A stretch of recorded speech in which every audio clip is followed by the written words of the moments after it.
Sylina, welcome to the show. Thank you. So happy to be here. I'm excited. I'm excited too. You just told me before we got on that this is your first ever podcast episode, coming on as a guest, which I'm very surprised, but I've been wanting to do this for like a long time, a year or so. I've been like, who's Aaron's vibrational match? Yeah, he's the one, on camera the most, but I wonder who she is. And so now we get to explore that. Now, you had a post on 4DU that briefly described your background. And I really want to get to know who you are and basically share your story with the audience. I want to just get into pre-spiritual awakening. You said it's roughly 3 years now, right? Since you've conceptually awakened to all this stuff. I'd say so, yeah. Yeah. But you had the spiritual side, but unconsciously. Could you describe how it was growing up, your background, while having a sense of being an outsider, like you've described, and having all these experiences that would break most people? Mm-hmm. But with you, you seem to handle it with so much poise, maturity, and wisdom that's beyond your years. How old are you? 26. You just turned 26. It's beyond impressive to me. And I just want to get your perspective, both take me through it real time growing up and, looking back in hindsight as well, right? How has life unfolded for you up until now, this moment? Yeah. It's a long story, but I'll go for it. Take out the synopsis is, well, I think a lot of people can resonate to my story as life is Sylina, it's definitely not a unique one, but I just realized from a young age that I wasn't reacting to life the same way other people were, and especially my family. I grew up in a really chaotic household. My mom got remarried when I was 1, and my dad was off playing baseball professionally, so he wasn't around very much. And I had a stepdad from 1 year old to 12 years old. And it was just a really abusive household. It would kind of flip-flop as most abusive households do. Sometimes it would get really intense and really scary at, a flip of the switch. And then the next day, it's rainbows and butterflies, and the day before never happened. So I think those experiences allowed me to look really closely at life and, looking for cues of the environment, what the environment is telling me, and preparing me. This is like trauma training, I feel like, as a child of, reading the room, seeing what can come next and how I can be involved and how I'm co-creating that experience. And obviously I didn't think in those terms back then, but in hindsight, that's kind of what I connected. But yeah, just a lot of violence, sexual, physical abuse from my stepdad. And, we kind of had it good in that life, you can say. I mean, we were like middle class, but we came from a lot less than that. So we felt like we were high rolling. We had, a 4-bedroom house, and that was like the biggest house in our town, which only had one stoplight or stop sign, and it was on wheels. So I'm talking BFE, Iowa, a very small town. But I think my mom stayed in that relationship out of fear because maybe she didn't know how she could have supported my sister and I in that house, if we were to leave. So there were many times where, something would happen at night. Maybe my stepdad would get drunk, or, he would just get angry out of nowhere and things would escalate, and we would try to run away and escape to my mom's car. And it would just be the luck of the draw of who could lock the door faster than he could pull it open. And a lot of the times we just weren't quick enough. So that was kind of like our way of escaping, but we did it for 14 years. And oddly enough, I'll back up a little bit. In those experiences, when like my stepdad would be getting really aggressive, something would happen in my awareness as a kid as he would be so rageful and violent. I saw something in him that didn't make sense to me with what actions that were coming out of him. And I later kind of pieced together that I saw some sort of innocence deep inside him. And that I think that was the leading element that allowed me to forgive. Like, the day after, when we're supposed to forgive and forget, I would literally find peace with the experiences because I saw something in him that was pure, and I didn't understand it. But I saw him have a sense of sadness as well. And so I think that drew sympathy out of me as a kid. But of course, I didn't, all it was feelings back then. I didn't really have the conceptual understanding or knowledge of what those things meant. So fast forward, it was very chaotic for those 14 years. No one on the outside world knew anything about our life on the inside. My sister and my mom and I had never spoken about it at all during those 14 years. And it was kind of just like, things are happening. We're aware that this is happening, but your parents lead by example, right? Like they're supposed to come to you and talk to you and ask you how you're feeling. That just didn't happen. So when I was 14, we finally left and it was in the dead of the night. An event had happened. And it was just kind of the last straw. And we were able to get to the car and lock the doors before he could grab the door handle. And we went to a friend of my mom's house, and that's where we stayed. And the only time I saw him one more time after that. I was home alone in this like safe house, you can call it. I have no idea how he found our address, but I was home alone and I was playing with my BB gun out in the backyard, and we had like a longer driveway. And I could hear a car coming up the driveway, and I looked over and he has like this, you can't miss it. It's like a bright yellow truck. And in our small area, we were about 30 minutes away from that town at this point. Everyone knew that was his truck. So right away, I like ducked behind these half dead bushes and like, oh my gosh, he's going to see me. But I tried to hide. And that's what I've always done growing up. I would always hide in cabinets, hide under beds, hide under his bed because he would never think to look there, hide in all these different places. But I think he saw me that time. And as I was laying there with my BB gun, I was trying to think of, and what would I do? What's my next move? Where could I go? And I was thinking about going and running into the forest. And then he stopped his truck and stayed there for just a few minutes. And then he slowly backed out. And that was the last time I saw him. I was like 14 and a half, 15-ish. But yeah, after those experiences, I always felt that, well, I'll note, there's one thing that my real dad always said to me growing up. You can only control what you can control. And although that's kind of like a roundabout way of saying, you're responsible for what you feel. And I guess that's what I interpret it to be.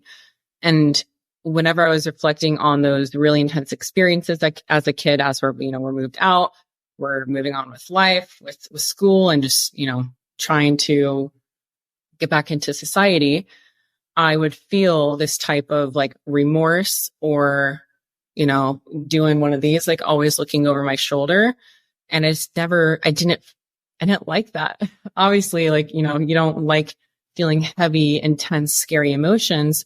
And so I just thought, I don't want to feel this anymore. So I've got to really forgive him for what he did. And remember the innocence that I saw in him.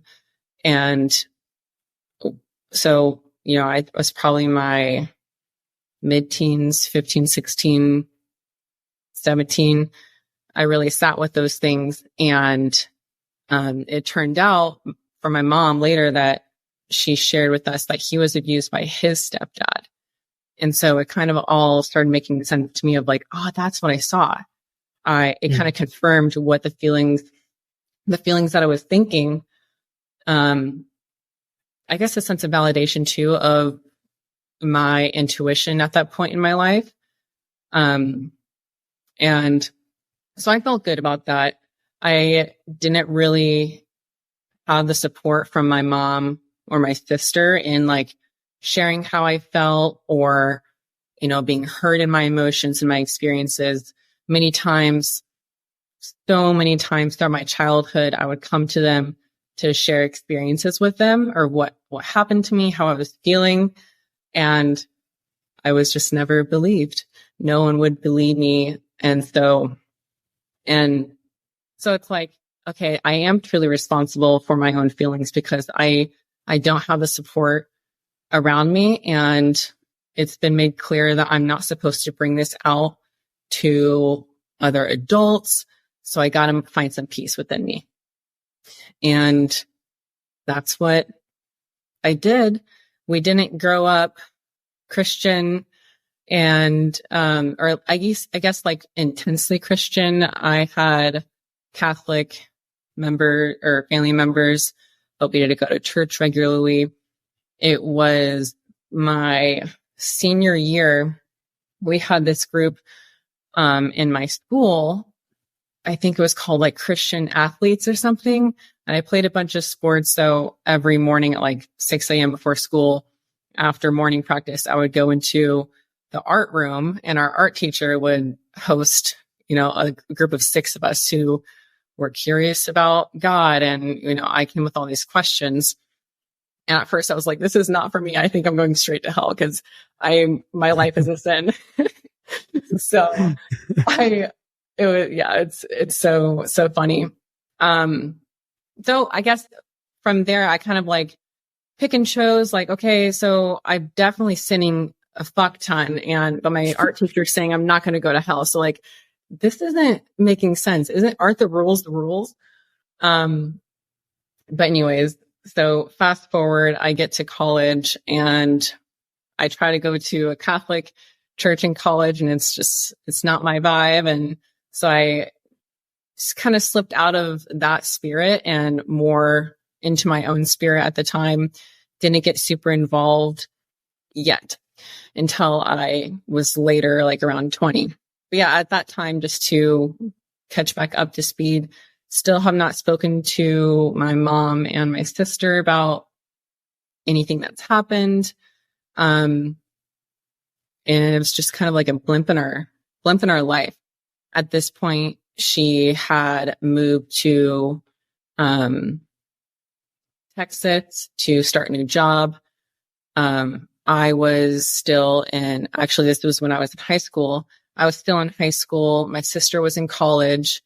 And there was like a year or so that I was, maybe 6 months that I was living by myself. My dad was just retiring from baseball and he was getting into, what's his career going to be now. And he was living in Des Moines at the time, which is about 2 hours away from where I was living. So initially I moved to, this little cabin that we had by the lake.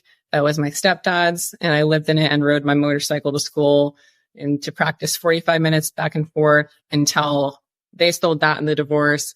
And then I moved over to this little apartment above a bakery and lived there for a while until my dad would like drive down and back whenever he could to visit until he could find his own place. But all that to say, a lot of bouncing around in high school. So college, It's not much to say. It wasn't very like eventful, like most college experiences are, I feel like. I played volleyball. And I soon switched to online school. I went to Iowa. My sister went to Iowa State. When I was a freshman, my sister was going through a really tough breakup, and she called me at the end of my first semester and asked if I could move to her. And I said, yeah. So I dropped out of college. I didn't tell anyone, and I went over and stayed in her room in her tiny little college house. And then 2 weeks later, we decided that we were going to move to Texas. So all that to say is a lot of bouncing around in that time. I ended up finishing school online at ASU, which is kind of in alignment with where we are with the Christian story.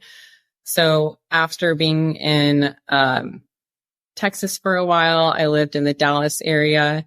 I met my previous boyfriend, and we were together for a few years. We took a random trip out to Colorado. I really liked it. We came back, and I wasn't liking our relationship. And I basically told him I was going to move to Colorado. And he said he wants to come with me. So he moved, and we lasted about like 2 months later. But I didn't know anybody, and I didn't have any family out there. I just felt really drawn to the beauty of Colorado. I'm from Iowa. All we have is corn and cows and pastures. There's nothing taller than a house. At least from where I grew up, we didn't have, 3-story buildings. And so I was just so infatuated with it. And the only way I knew how to connect to community was through sports, and through churches, because that's where a lot of people gather. So I found a church called New Life. And I found out that they had a women's group. I started going a bunch, and they had such amazing worship. So I really got into worship. I just loved feeling so connected to God in my body. And, the sermons were good. I just kind of picked and weeded out things that made sense to me. The health thing didn't make sense. And I just couldn't wrap my head around all these other elements of like the scolding pieces here and there. But I just loved worshiping God. And I really felt his presence in me and around me every time I did that. So that's kind of what hooked me into my initial spiritual awakening of being alone and just like devoting my life to worship. And at that time in my life, I would annually try to reconnect with my mom. I think I know she was having a really hard time herself with her own experiences of life. Her first husband cheated on her. Her second husband was super abusive, and, all these huge traumas that, were just kind of, she was lugging around, feeling like she failed as a mother. I don't know what else was coming up for her, but I so badly wanted to be seen and felt by a mom. So anyways, annually, I would try to reach out to her and connect, and it just would never really work out. But that really kind of helped me be like, you know what? It's okay. I don't need to have a mom in my life.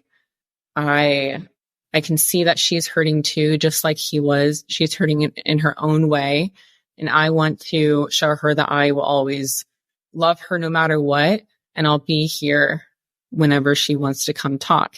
I didn't say it in that way, but it was very hurtful for me as, a 19-year-old, 20-year-old kid who was just so distraught and just like, I need a strong female presence in my life, because I didn't have anybody. And so that kind of sent me into a healing spiral of sorts of, I'm alone. My family is distant. I have little bubbles of past memories and feelings and all that coming up. And all I know is the presence of God and worshiping and surrendering. And that really, really helped me be able to fully surrender and just be like, all right, people say that you can heal all things. So I'm surrendered to you, and I'm open, and I'm ready to be shown how to do this. So that was a full year and a half, 2 years of just relentless, what we call now inquiry, what I know now inquiry. But just really dissecting every part of my heart and how I feel, and, asking, is it true, in a different way? And I found so much peace from that. And, I really didn't need the validation of my family. They came around eventually, and, they started asking how I was doing, and, what's changed? You're different. But with me respecting their time and their process, I was also respecting mine and kind of inviting them to do the same for me. And so after that, I felt a lot of peace and love with my childhood. My stepdad actually came to me in a dream shortly after that, couple year period. And it was actually it was so beautiful. My dream life is really active, but we were sitting in a bench in front of our old house. And there's no bench there in real life, but we were sitting there in a bench, and my sister came along and she saw him, and she was frightened by him. So she ran into this other building, but I stayed there, and I looked at him, and he looked like if you can imagine, like an old man in a park who's just feeding pigeons, and he's just so content and soft and sweet. He looked like that in my dream. And I looked at him, and I said something like, I want you to know that I forgive you for everything, and it's not your fault, and other things. And he just looked at me, and like he had tears in his eyes. But he said, I'm sorry, I love you.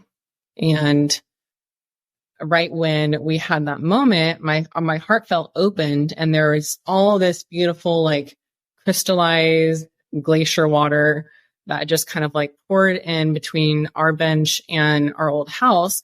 And it was just so beautiful. And I felt like that was kind of like a cleansing representation of my childhood, or that karma, or that catalyst. Like everything was flowing so beautifully.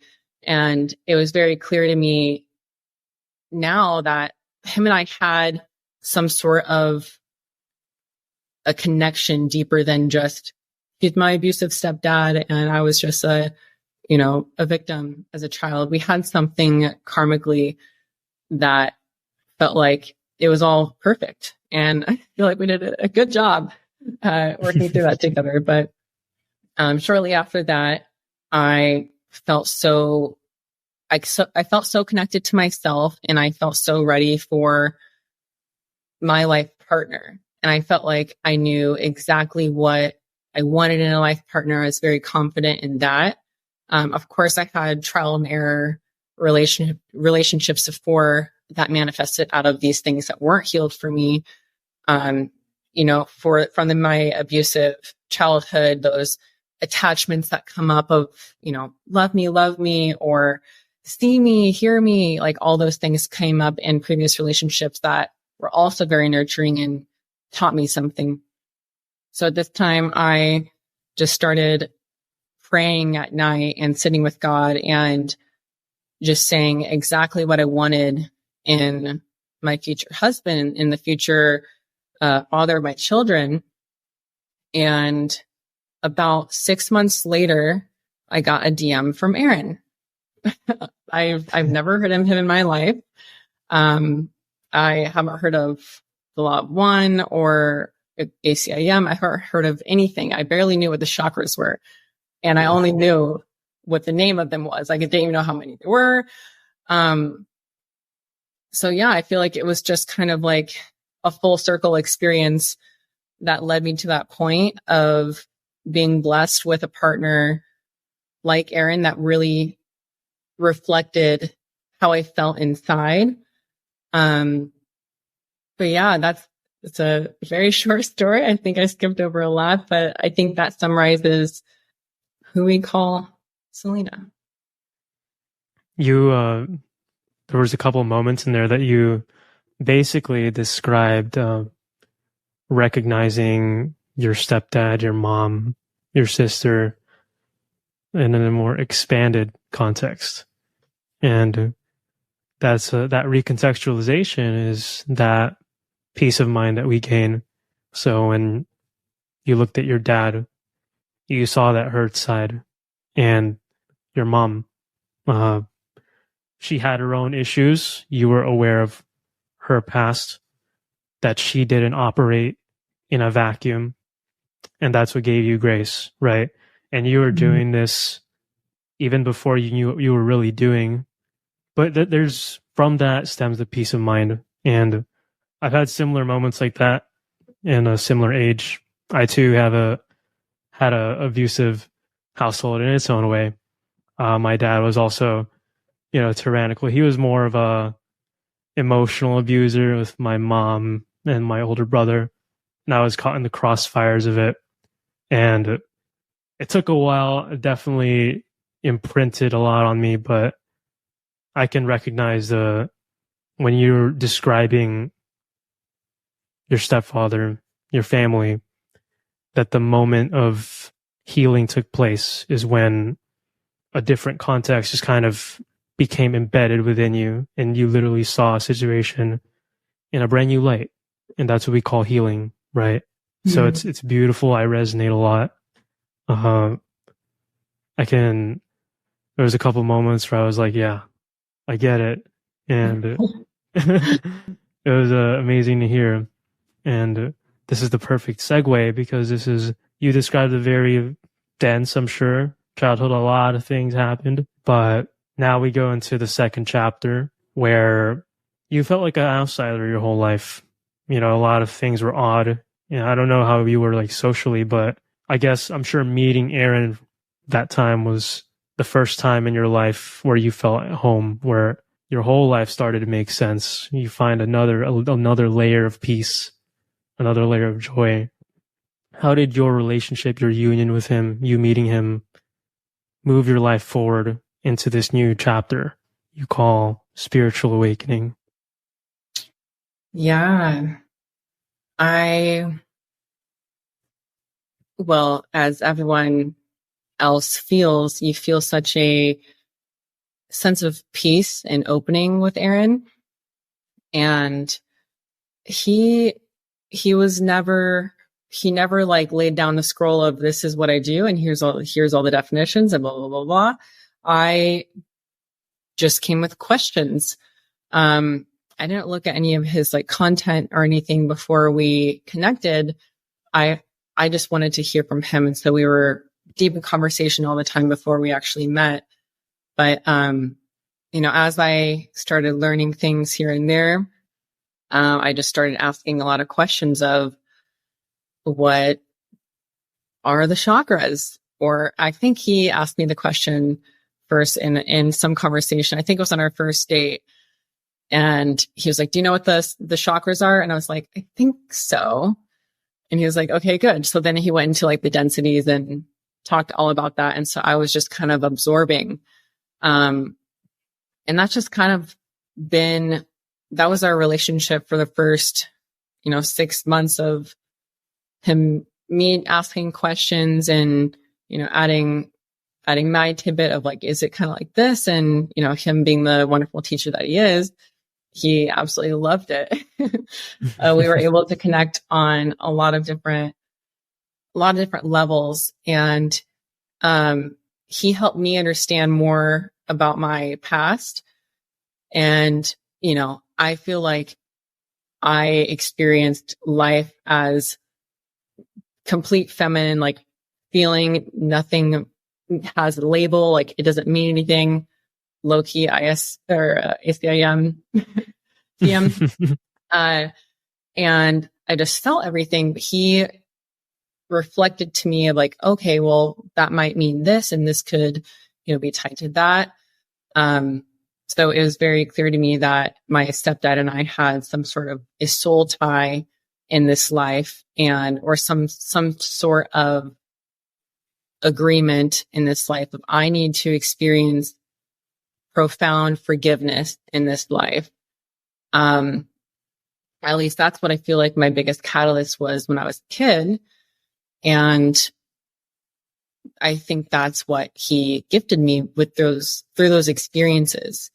And Aaron just kind of helped tie the labels together for me and kind of point me to different modalities, that just added more clarity, and it just felt really good. Mm-hmm. Yeah. So with your relationship with Aaron, you'll have what we call a conscious partnership, right? Where it's radically different than a traditional relationship.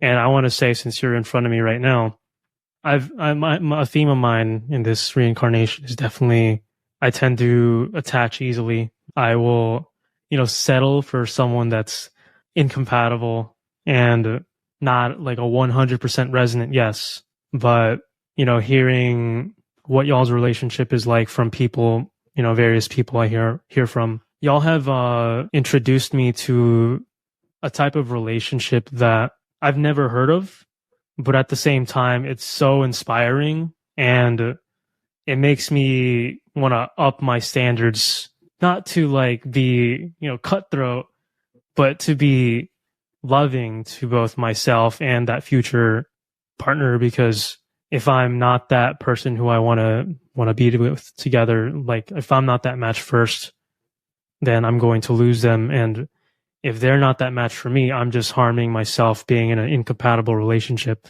like oil and water. But how has it been in that different paradigm of conscious relationship, holy relationship versus special? What makes your relationship different than, like you said, love me, validate me, all that extra stuff that we all struggle with, right? What makes y'all's love stick so well and resonant, but at the same time attachmentless? There's a fine paradox you guys walk. So how have y'all developed that, and how do y'all do it?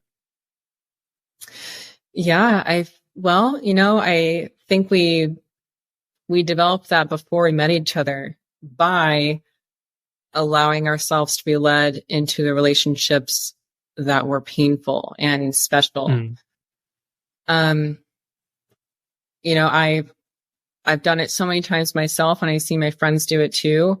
No matter what we think we want in a relationship, we will always go find a relationship that we need, to experience something like an attachment catalyst, or, a lack of self-love catalyst. Like, we find relationships that mirror those catalysts, to the T. And I've had some super painful relationships that really dug in there to those distortions in me from my past that were super, super painful, just like everyone else has had these relationships too. And it was foggy for a while because the pain was so, it dug down so deep and brought it up to the surface. Everything was foggy and it didn't make sense. All I knew, I was in pain and I had an attachment to that person, but it wasn't until, like, thank goodness, he didn't come after me and want me back, and I didn't come after him. Otherwise, I don't know what would have happened back then. But after the pain subsided, I realized that was the biggest blessing ever, because I don't want to feel like I need something outside of myself to be happy. I want to feel fulfilled. I want to love myself as much as I loved that person. And I need to figure out how to do that. Because also I don't want someone to be so attached to me. Like, that just doesn't feel good. on the receiving end. So I'm like, I got to figure this out. And Aaron had the same experience with the past relationship as well. Deep attachment, all the same stuff. So I think for me, it was in that couple year period where I was like, I need to figure something out. I need to go inside me and just be present with what's left, because I don't want to feel these things anymore. I want to feel good. I want to feel full of love. So whenever we came together, and it just felt so aligned, and it was so funny because we were like, thank God we did the work before, because this is fucking awesome. Being able to just have fun and go deep. And no doubt there's still challenges that come up because we're two individuals that have completely, different ways of thinking. But the part of a conscious partnership that really stands out to me is the immense devotion that you have to God and to your own spiritual growth. And that demands the same devotion to your partner, and the amount of surrender that has to happen, which is 100%, by the way. And humility that comes with it, of you've really got to be devoted to show me what's left. Show me what else I can heal to, basically you're just mirrors to each other. And it's hard. You got to swallow some pride and whatever ego comes up. You have to learn to love it and be grateful for it to come up, because you sure don't want it to be down there. And that was a learning experience in the beginning of our relationship, as we were kind of both experiencing a conscious partnership together for the first time.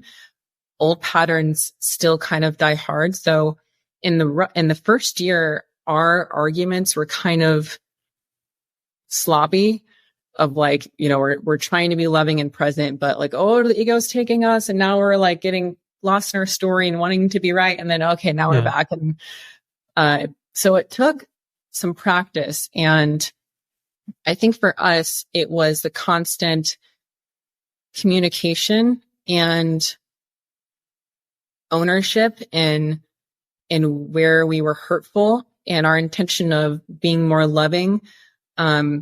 I love expressing, like, I understand that I was not loving in this situation, and this is my intention moving forward. I want to work on this element that I still feel is inside myself, because I want to show up better for you as my divine partner, and also for myself in my growth. So I think that's one of the biggest things in a conscious partnership, is true selflessness, and just unconditional love with the sandwich of wisdom, which is so hard for, I feel like, femininely dominant women. We're so like loving and flowy and like feeling based, but unconditional love can really get, I don't know, it can lose track of where it's going, or what's truly needed without that wisdom piece. And that was a true gift from Aaron, of show me what the wisdom piece looked like, because I never had the archetype in my life before. So it was very different, but so helpful, and I think needed in a conscious partnership. How have you reflected? So he's reflected the masculine wisdom to you. How have you reflected the feminine back to him? Because I'm sure that there's been that exchange. How has he learned from you in your unique polarity configuration? Yeah, I think, energetically, the feminine is just so go with the flow and can be anywhere all at once, multitasking, all that. And the masculine is very direct. So I feel like we can learn a lot from each other. And for I think my gift to Aaron of being an embodied feminine polarity for him would be allowing him to know, like, it's okay, just go with the flow. Love is always present, no matter what obstacles in the straight and narrow of, you know, the masculine vision, what's to do, what needs to be done. And so I think I just help him still have fun and play more and not take life so seriously and be a weirdo in serious times, and, you know, not get caught up so much in the tasks. As we all know, you know, our lives are very busy. So I think that's just kind of a fun dynamic in our polarity that God just gifted us. That's really funny. Yeah. I want to transition into something I heard Aaron say on Jeremy's most recent interview with him, where y'all well, let's backtrack a little bit. From what you described in your childhood, you forgave your stepfather for all the abuse that took place in y'all's household. You saw the darkness that came from hurt, and you didn't want to bear that resentment inside of you yourself, because you recognized, I take that on, not anyone else, right? But Aaron mentioned that you guys had a catalyst where, I guess, another layer of it was brought up to you. Could you share that deeper layer, right? Because I experienced this myself, where I had that somatic release. Oh yeah, I forgive my family. But then there was I recognized there was another piece of resistance to going all the way with all the love. Like, my love kind of capped, you know? Mm-hmm. So what was that layer for you? What was it like?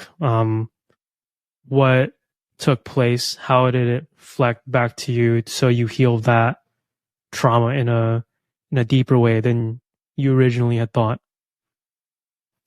Yeah, great question.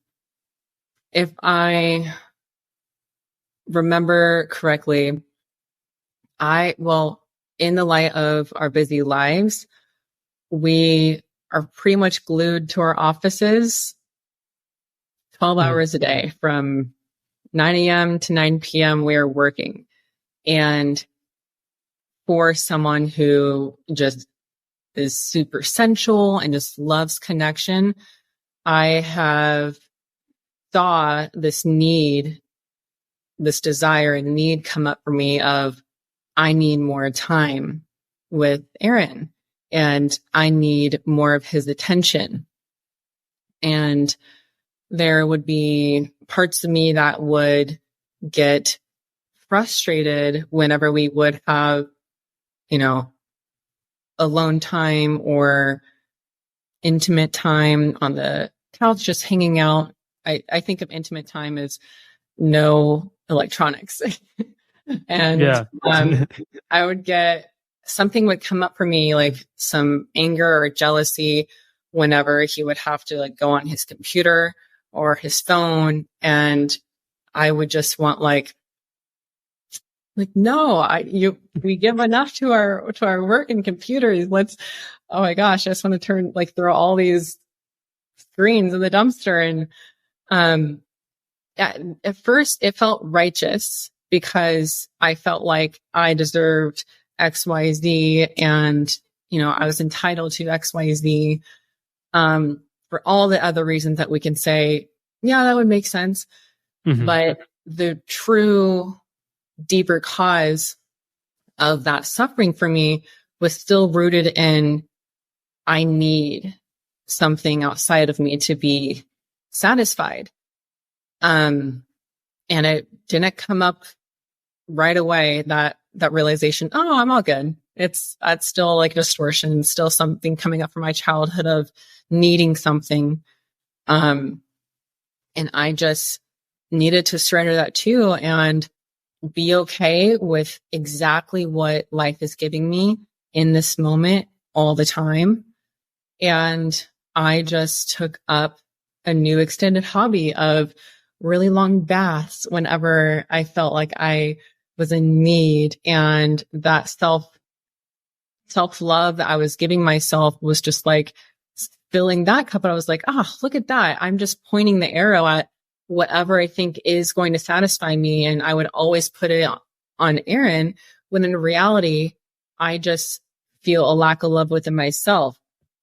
So through, different conversations of me trying to express myself, this is how I feel. And I think this is due to that. And if we can only do this, the relationship, I would feel more connected. We can go deeper, blah, blah, blah, blah. But his, dance on, no, we don't need to do that. We live together. We work underneath the same roof all the time. And, the feminist's like, no, but touch me. So it was kind of like, we're so, fire and water, and it's so perfect for what we both need. And that's exactly what I needed in that moment of just a brick wall of, no, that's not what you need. And at first I was like, fuck, I do want that, I think. But afterwards it felt so much more fulfilling and gratifying, not getting the thing that I thought I needed, but actually nourishing myself in a much deeper way and being present with those feelings that were controlling my mind, that I was identifying with and I thought were true, and just realizing, having the awareness of, oh my God, that wasn't true. It felt like ecstasy.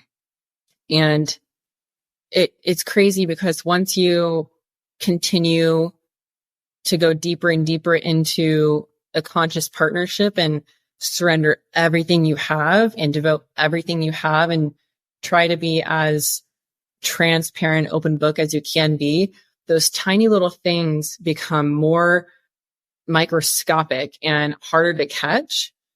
I feel like that just goes with your spiritual evolution too, but it's been a true blessing being able to mirror each other back in such a unique way, and always knowing that I will honor that for Aaron for what he needs and from what I see, and he will always honor that from what he sees that I need in that moment. That's beautiful. I can extract wisdom from y'all's relationships all day if I could, but I'm sure there's so much to be gleaned from you guys sharing your experiences with one another, from one another, separately, together. Yeah, it is a mirror. There's so much to be learned, so much nuance, and it probably never ends. Maybe it gets even to the tiniest details, like you mentioned, the more subtle, it feels just as fruitful, I bet, each time. Yeah. So totally. I would keep jamming on that, but we don't have all day. So I want to touch on a couple spiritual topics that your perspective on them, basically. And one I feel that that I've always wanted to ask you actually is embodiment. In the spiritual space, there seems to be catalytic themes, and my personal experience with talking to other friends who are on the spiritual path, there is a lot of what I would call oscillation, fits and bouts of enthusiasm on the path, but there's not a lot of true dedication. They still have a lot of attachments and resistances in the world. And what I've found to be the difference is embodiment, meaning you practice what you preach, you apply yourself, you are devoted 100% to living the spiritual principles that come with this polarity, right? Mm-hmm. That is the difference between an advanced spiritual seeker versus a spiritual ego that's just refined in its mental content that seems spiritual. That's the substance that embodiment brings to someone. So could you speak on, if someone were to struggle with embodiment, how would you articulate it to them? How would you how would you explain it to them in a way that they could apply it, what the benefits are, and how it truly is the rocket fuel for integrated spiritual evolution?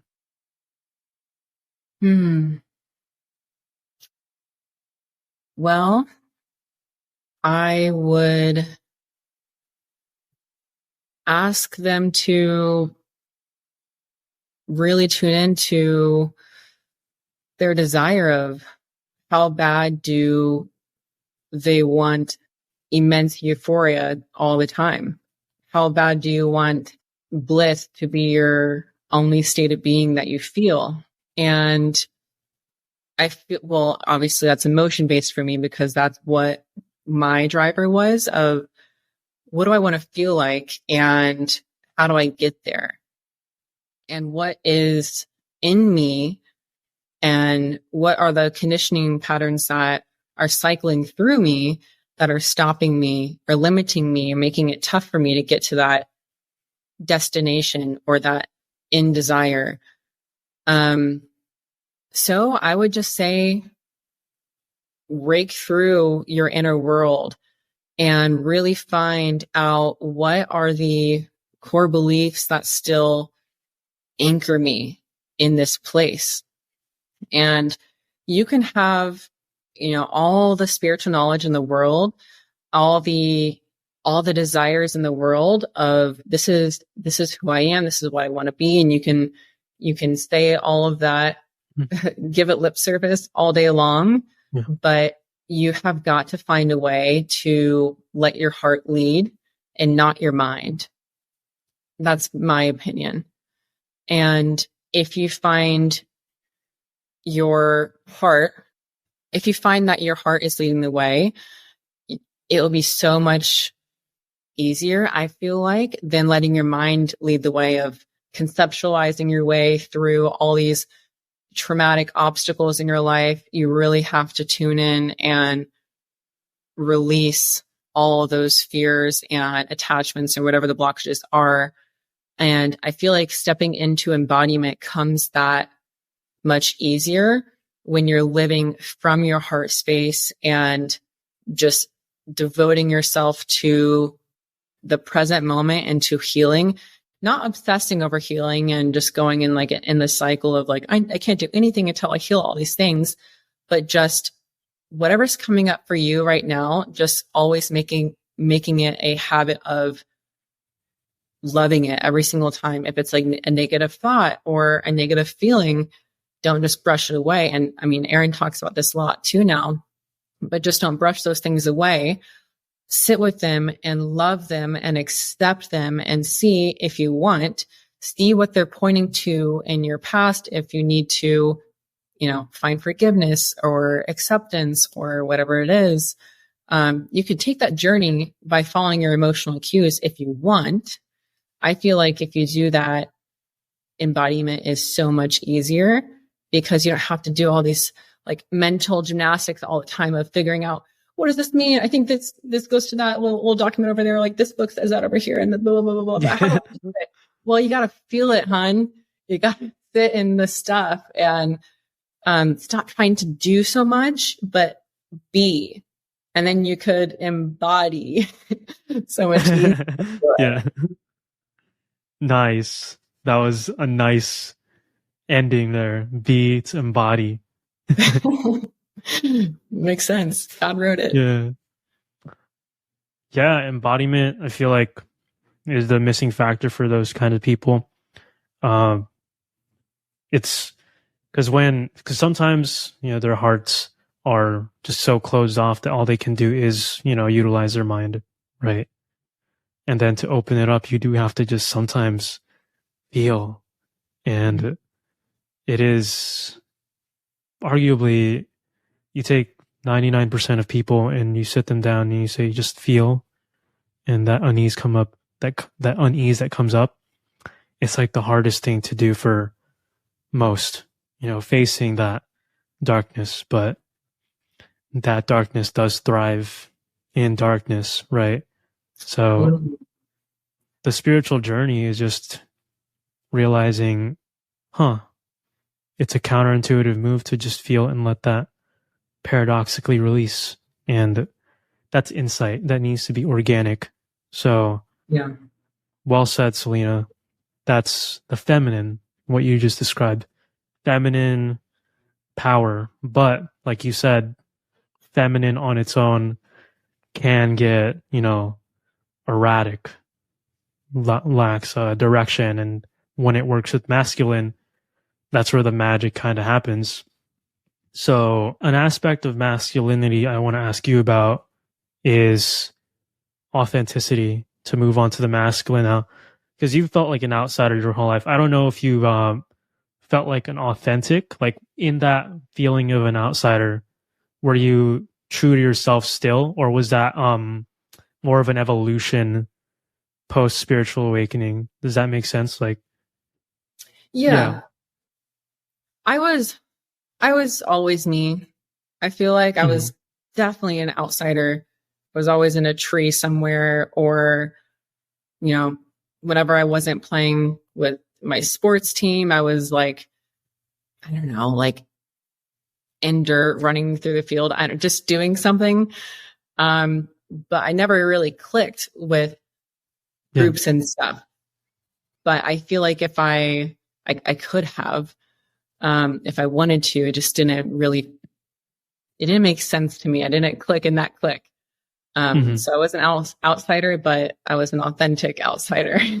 Nice. Awesome. So how did you, because right now it's a catalyst that I am, and I'm sure countless of seekers are chasing or are struggling with, where their inner orientation doesn't match their everyday social circles and social situations. It's a beautiful mirror. It'll bring out everything, like you said.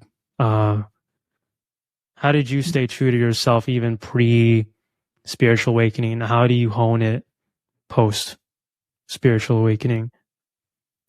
Yeah, I definitely didn't nail it. I would say, I felt like, as most people probably do, when they feel this inner confliction of, I don't have any friends, I don't have anywhere I belong, I don't have a home, and I want all of those things, but I don't have it. What's wrong with me, or why? That's what I definitely felt before. That's what I felt immensely before I went into that couple-year period of going deep. But interesting enough, it came back up for me after Aaron and I met, the first year and a half of our relationship. Naturally, friends started falling away, and I let them. I just noticed myself, actually, I think it was like the first 2 years of relationship, I was isolated again. And at first I had resistance to it, of like, oh my God, no, I just got all these friends, and I felt like, I felt so good to have all these people and I could talk to and, connect on, and blah, blah, blah. Like, oh, I want friends. All I do is stay in this cave of a house all day and blah, blah, blah. But it was funny when the dots started to connect again of, oh, I'm meant to go within right now. I'm meant to be isolated right now. This isn't a mistake. I don't need to find other friends, although there's beautiful people out there. They will be right there waiting for me when that connection is aligned and when I'm meant to connect with them. And it was still a tough couple of years. I had that inner knowing of, I'm with me right now. I'm pouring into myself right now. I'm meant to go deeper, and who knows where we're going to go, but I'm here for it, and I'm here to be led. I still had the connection, or the desire to connect. But I just kind of put it on the billboard with the tack. I'm like, okay, we're just going to hang that up for now, and it's going to be useful. I'm going to be present with me right now of where I'm being led. So I think it's helpful for those who feel isolated on their spiritual journey, who want connection, but kind of feel like an outsider, but maybe an introvert, maybe an introverted extrovert, whatever. All that's so normal. And whenever you notice that you're going into a season of, your friends are parting, just be so grateful for what those friendships are serving you during that time. And just like relationships, romantic relationships, you're not meant to be attached. Don't be attached to friendships either, although they could be beautiful and there's nothing wrong with them. Their time has come and you've served each other in the way that you're meant to serve, and lovingly let go. And that's unconditional love with wisdom, baby, in the works. And just have the peace of mind and the love in your heart to know for certain you don't have to do a single thing, but pour into yourself and continue to be devoted to your own growth. And God will align those friendships in your life again exactly when they're meant to come. And I'm so glad I stayed devoted to the path. And it was a couple years of isolation for myself, and then beautiful friendships poured in, and they were so deep, so nourishing. And I had like tears of joy because I was like, yeah, this is better than what I could have imagined. And this is what it's supposed to be like when you surrender to what God is asking of you. Always, you are always going to be delivered with immense beauty on the other side. Yeah. You're on the other side of what I feel like I'm on the cusp of a huge level up in my friendship circle. Mm-hmm. Like you said, I'm grateful for the companionship that my current friends do provide me. But, and if they're listening to this, I'm sorry. but, sometimes there's just, as I've changed, as I've evolved, the overlap becomes less and less. And I kind of revert back to who I was in order to make that overlap, good enough for the friendship to be maintained. Mm-hmm. But I don't know. These days, it doesn't feel worth it to me to continue that. And through this podcast, through our community, I've met a lot of potential amazing friendships to be had. So I'm looking forward to how that feels on the other side. Amazing. Yeah. And yeah, you're doing those current friends or past friends such a huge service too, because they probably won't like hanging out with you as you're growing, because if they're not aligned, it's not aligned for both people. It's not like they're so aligned with you and you're just kind of breaking up with them. It will also become disinteresting to them, or they'll realize they have some attachments, and that could be super insightful. So it's such a gift all around. Yeah. You point out the reciprocity, the mutuality. There's no like, I win, I'm evolving into a butterfly, and you lose. Yeah, there's nothing like that. Stay a worm. Yeah. So, evolution is friendly to everyone along where you're at on the scale. So I wanna move on to, you guys are very busy, like you said, 9 to 9, 6 to 7 days a week. We all know what Aaron does. Well, we see what Aaron does, but what do you currently do in your co-operations of running 4D University? What are some developments that you could share?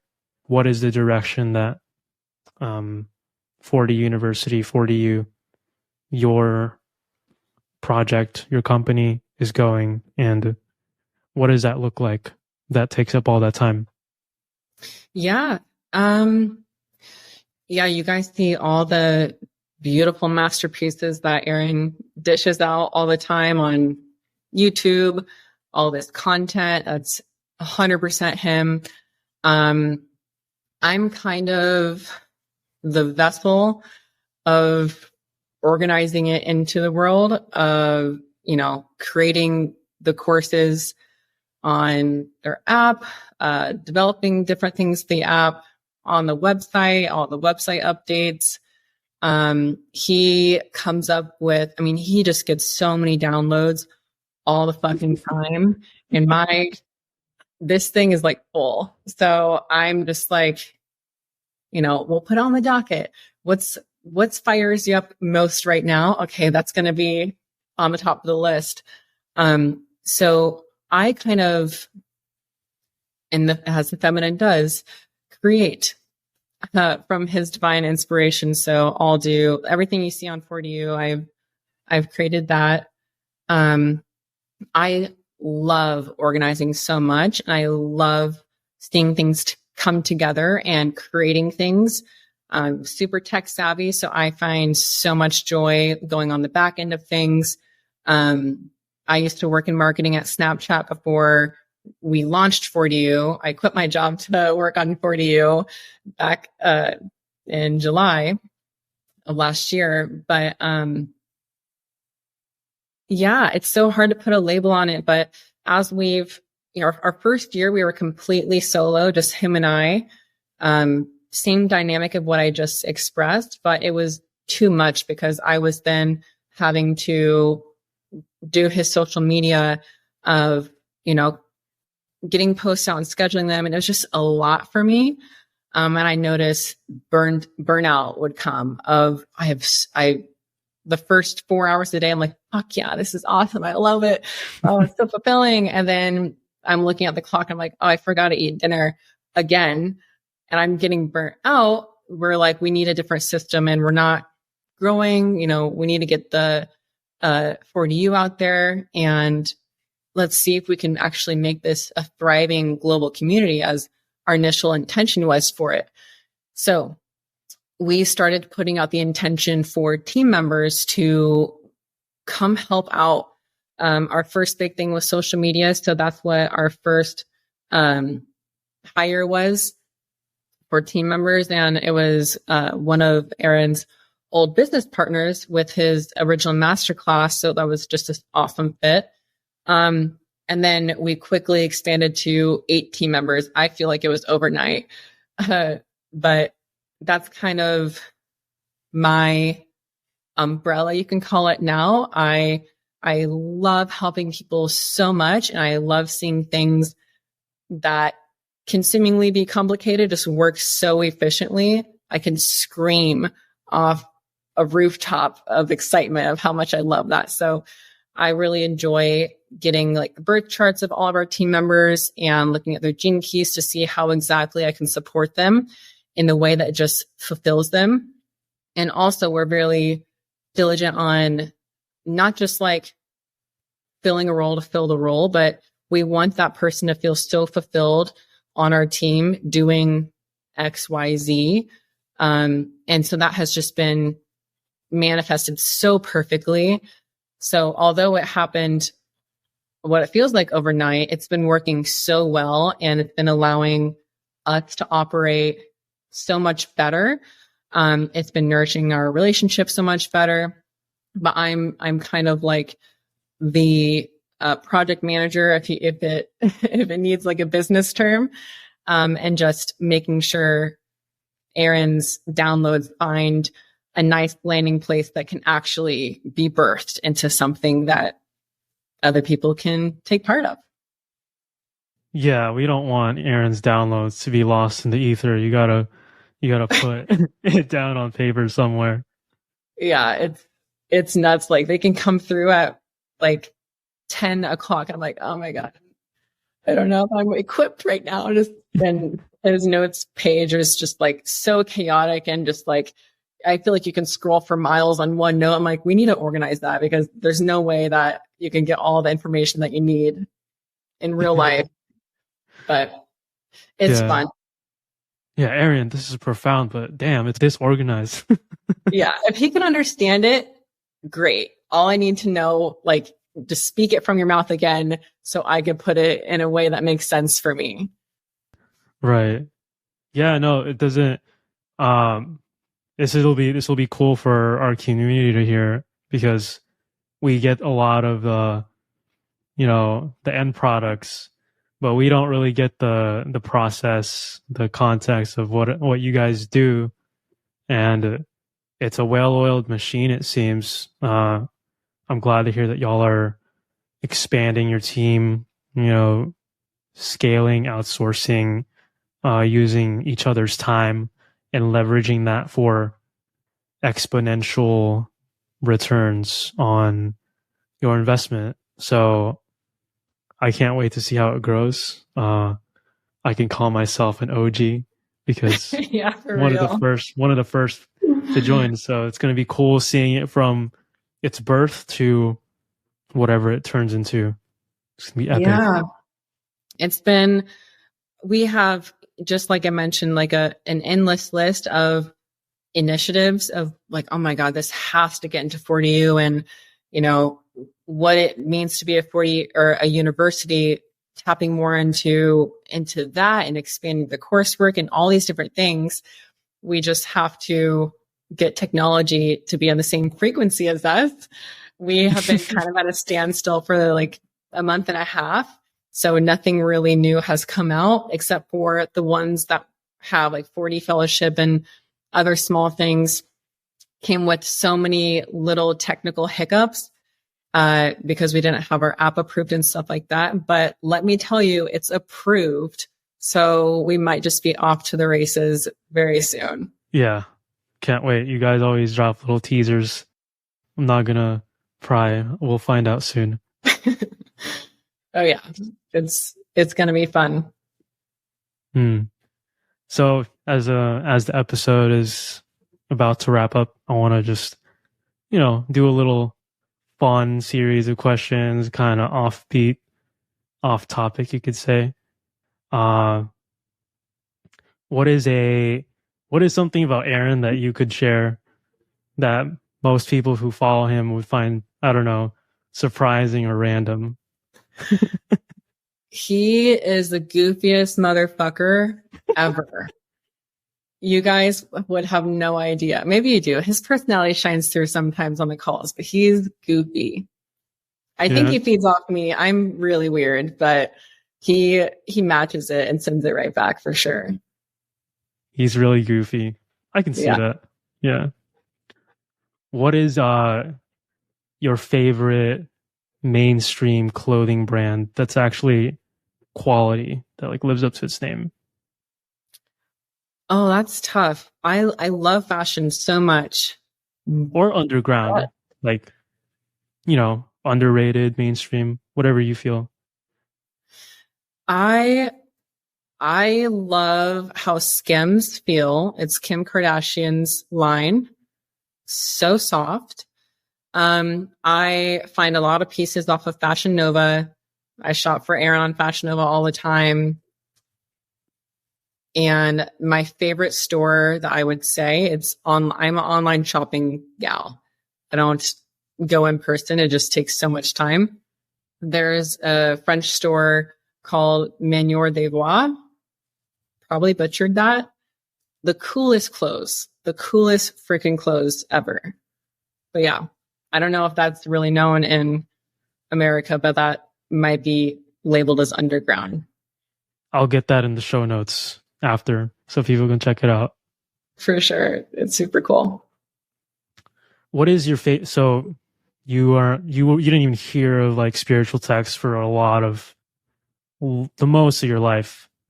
What's the spiritual text, the masculinity, the concepts, the really hardcore spiritual words that is your favorite? I would say I Am That by Sylina Abke. Mm-hmm. Was that who it's by? Mm-hmm. Yeah, that took me forever to get through, and I'm still like going through it. It just is, you got to pay attention, at least for my super feminine brain. And like, he says so much without saying anything. And it's so profound. I love that book so much. Mr. Godotto wasn't expecting that. Who would have knew? Probably thank Aaron. Yeah. What is your favorite exercise? My favorite exercise, I've always lifted. So I love a good leg day, as most girls do. I'm really into Pilates these days though. So I'm not working out as much weight wise and doing more just like body work. So I would say Pilates and bar are now front runners for exercise. Okay. What's the weirdest dream you've ever had? Oh my gosh. I dream every single night and they're all extremely vivid and sometimes just like, what does that even mean? Oh, I don't even know. There's this one dream. Okay, so there was this one dream when I was in kindergarten. There was this really mean boy in my class named Hunter. And Hunter was my table buddy. And he would not share his crowns with me. And he would always like take them, or like he would have his hands, like he would take things from me with his hands. And I was deeply offended as a little tot.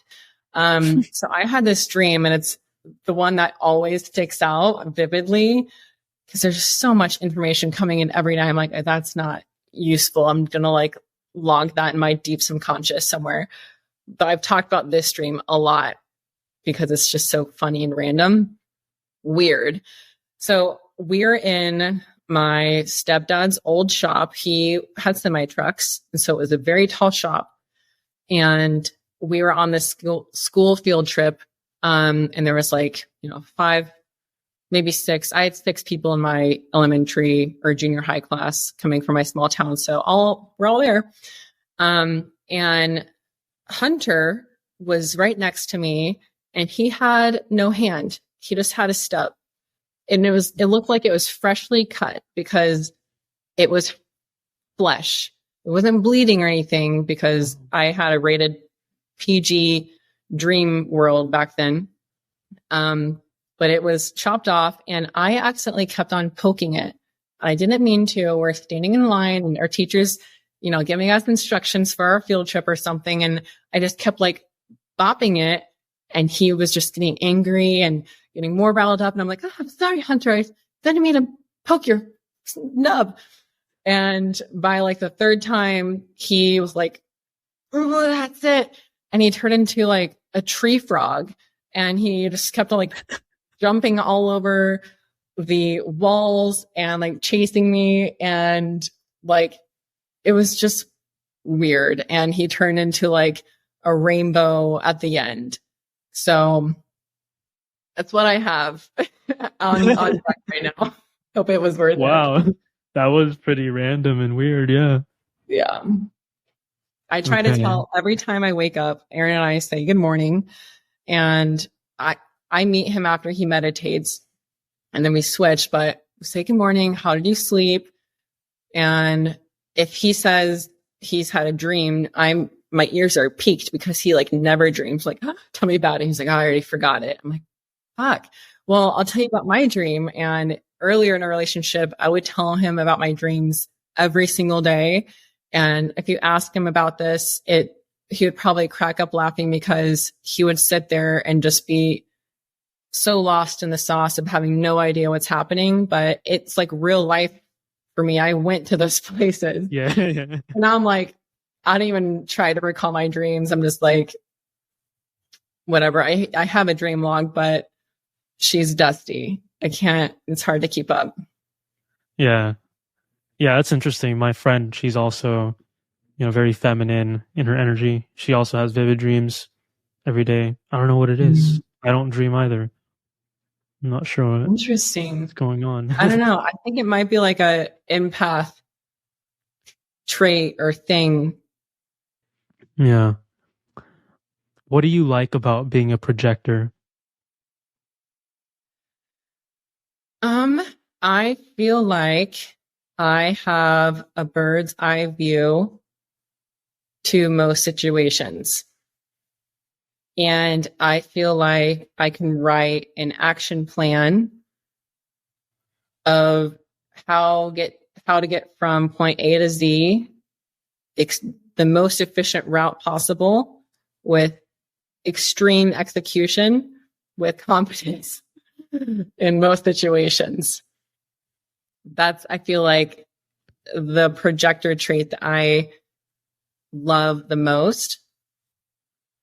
Yeah. But that would be tough. There's some projector traits that it's tough for me to welcome with open arms, but Like that what? one feels good. Well, the most popular trait, you're only really meant to work 3 to 4 hours a day, and you need to take a break.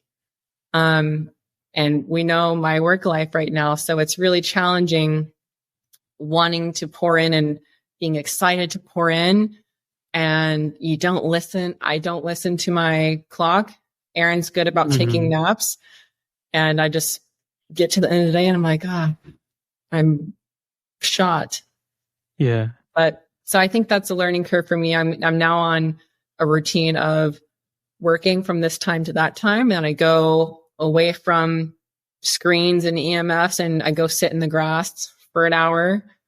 And it feels great. I love that new routine.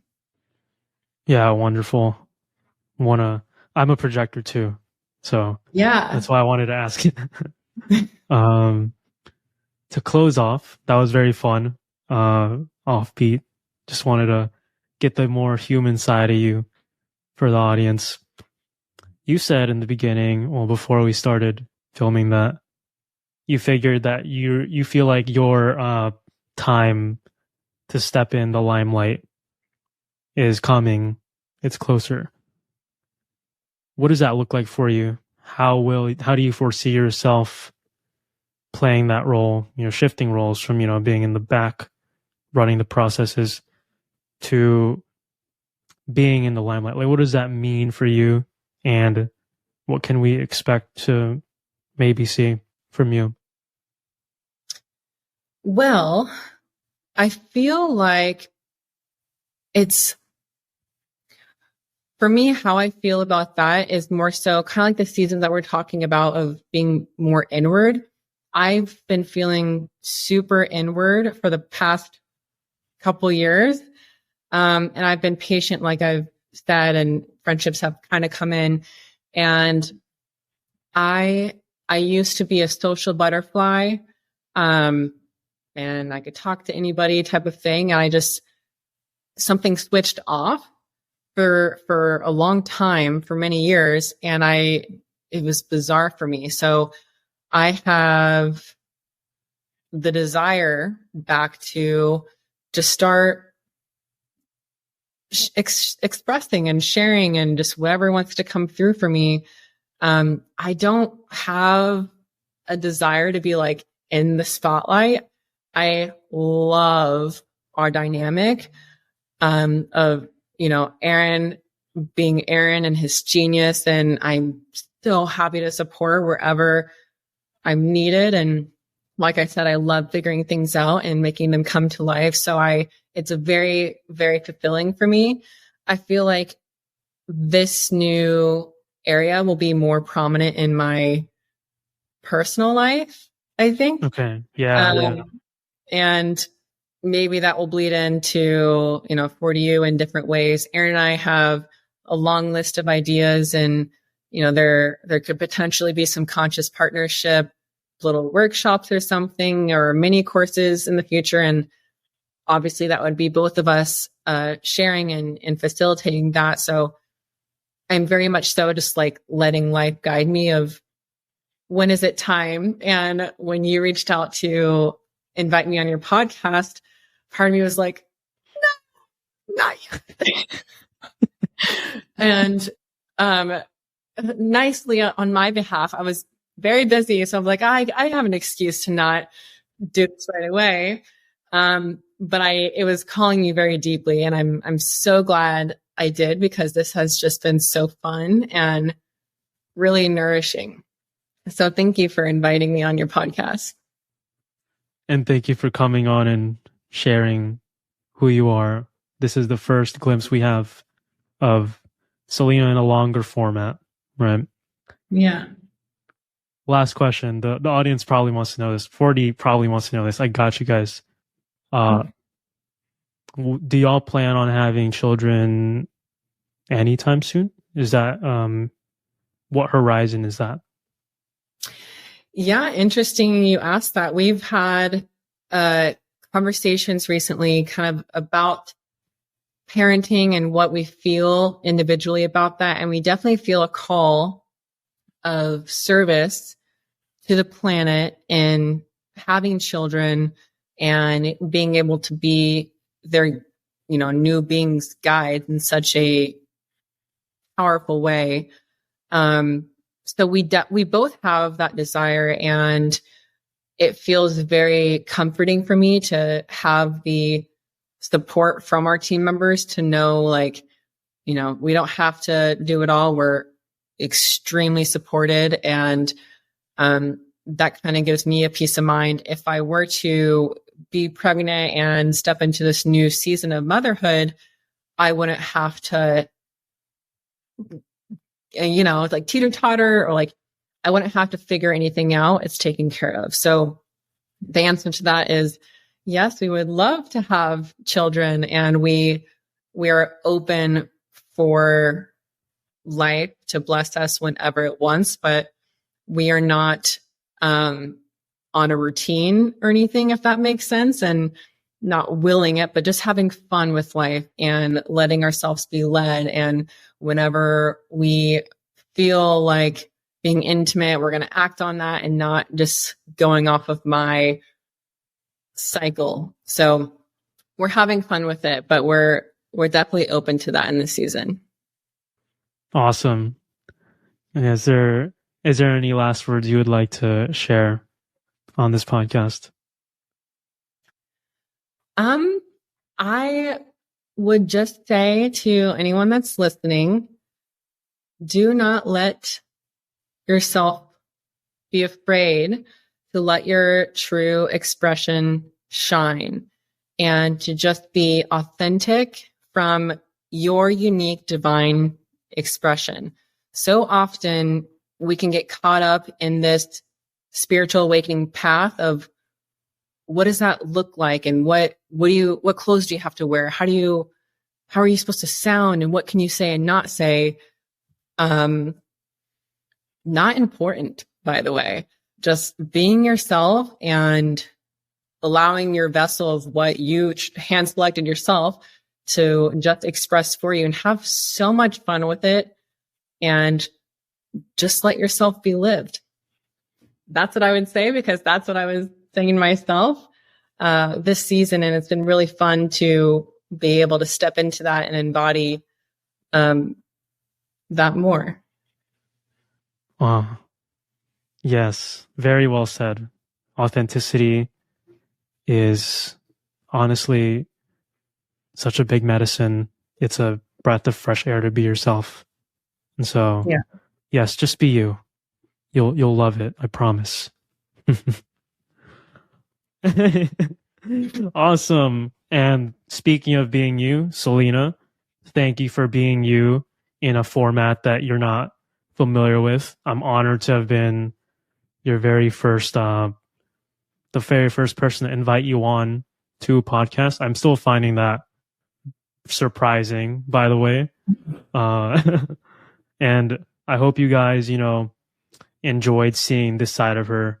She is very rich with wisdom and full-blown embodiment. That's the theme that kept coming up whenever I contemplated this upcoming episode with her. Like, yeah, no, she just kind of lives these truths. She doesn't need all the pizzazz of conceptual,